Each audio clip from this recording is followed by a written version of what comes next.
Hi there, Dr. Vicki Lemper here with the Shift Happens channel. Today, we're going to talk about conflict and chaos and how our relationships really reflect what's going on in our heart and our mind. Because again, our thoughts, our words, and our attitude or our emotions and feelings really do manifest and create our destiny. And how does that work? So let's talk about SP in particular. All right. And that's a relationship. It could be a relationship with a romantic person, a friend, colleague, whatever, right? It's a person. And so let's say you are in conflict with this person. You actually have some negative thoughts and feelings towards this person. But deep down you don't want to. But in the 3D, we tend to always be like, I am going to prove you wrong. I am going to, you are treating me poorly. And I'm going to make sure you feel exactly how I feel. And I feel rejected. I feel abandoned. And I'm going to make sure that you feel that as well. And this could be even with your romantic person, the person that you want to be with. And let's say you got into a fight and you want them to feel the pain that you feel. Now, we all know that that doesn't necessarily manifest what you want. It doesn't. It'll manifest, but it'll continue those feelings of hurt. And oftentimes we don't even realize that we are feeling, we don't even know what we want and need from them because we're so entangled and so attached to proving yourself right or getting what you want. And getting what you want doesn't always necessarily mean it's in a loving manner, right? Because ultimately, you want to be seen, you want to be heard, you want to be valued. And if you get into a fight, which is fine, I'm not telling you not to get into fights because, you know, letting people know how you feel is great. But in order for them to receive that knowing, you have to wait until you're calm and they're calm to have that conversation. I always teach people you cannot have that conversation when you are experiencing negative emotion because it all it'll do is escalate, right? So think about it.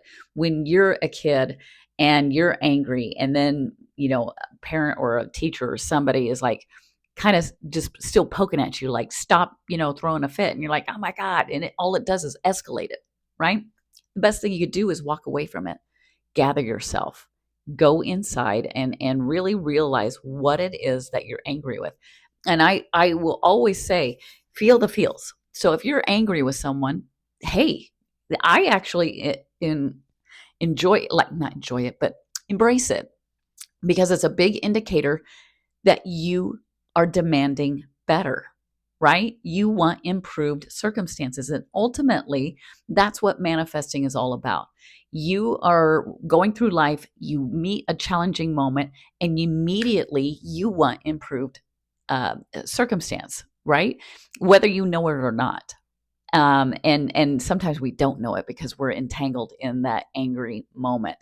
But here's the thing: that angry moment is teaching you a great deal about who you are because ultimately it always goes back to you. Everything begins and ends with you. So when you are entangled in that those negative emotions, right?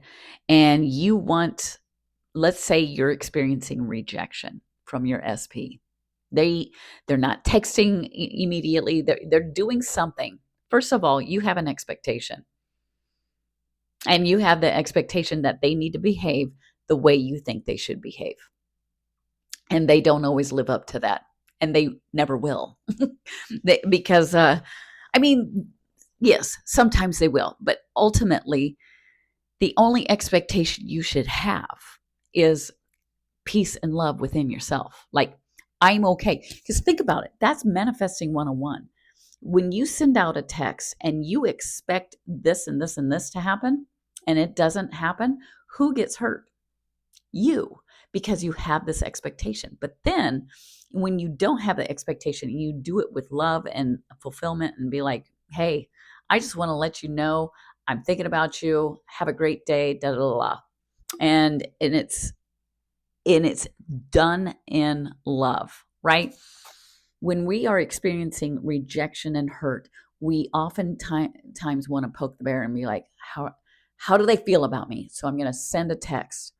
And then, you don't always get what you want, or you do get what you want, but listen, you think you know what you want, but it's coming back to you, and it's not coming back to you, and you're feeling really, really upset. Well, before you send that text, this is what I'm going to tell you to do. Play the reel. Play that movie in your head all the way out. So if you send this text, think about your expectation. Are you doing it in pure love?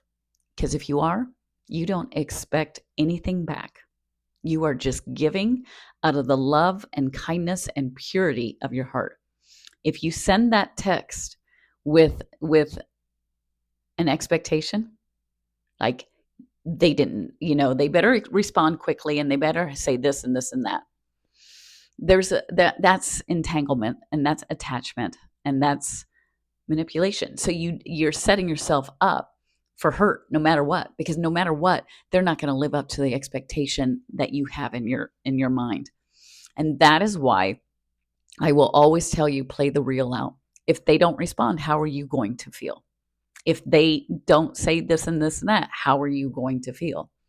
And if you're going to experience negative emotion, you need to go get back to work. Don't send that text, and get back to work and go, okay, what is it that I perceived need from that person? And this could be a romantic person. It could be a colleague. It could be, you send an email and you're like, well, they better respond this way. And then you check and you're like, well, they didn't respond until 6 hours later. So what does that tell you? Well, I'm not a priority. So therefore, they think they could just respond whenever. Whatever the story is you're telling yourself, it doesn't matter what they do. It's how it's indicating something that you need to give yourself. So maybe they didn't respond in a timely manner. Well, then that might make you feel like they don't care about me.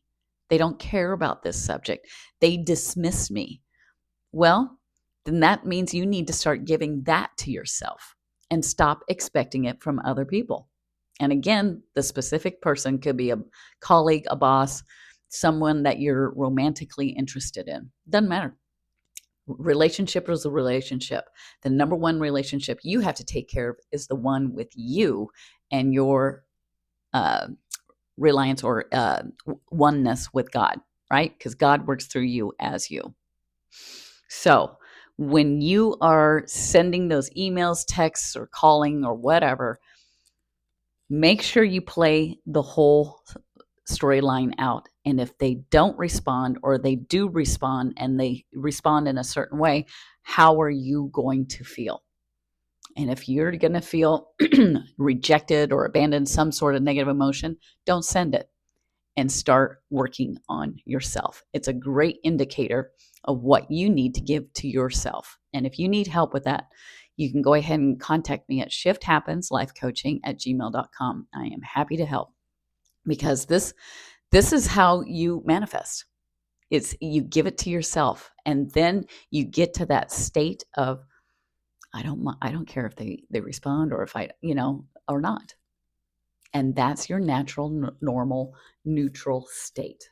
All right. Until next time, I know this landed well. Go ahead and comment, like, and share. That's how we build our community. That's how we get our message out, because I love helping people really find the freedom within themselves, because that's what we are here to do. Manifesting, you think you want the people, places, and things, that is true, but it's ultimately giving that freedom to yourself. All right. Take care. Until next time. Bye-bye.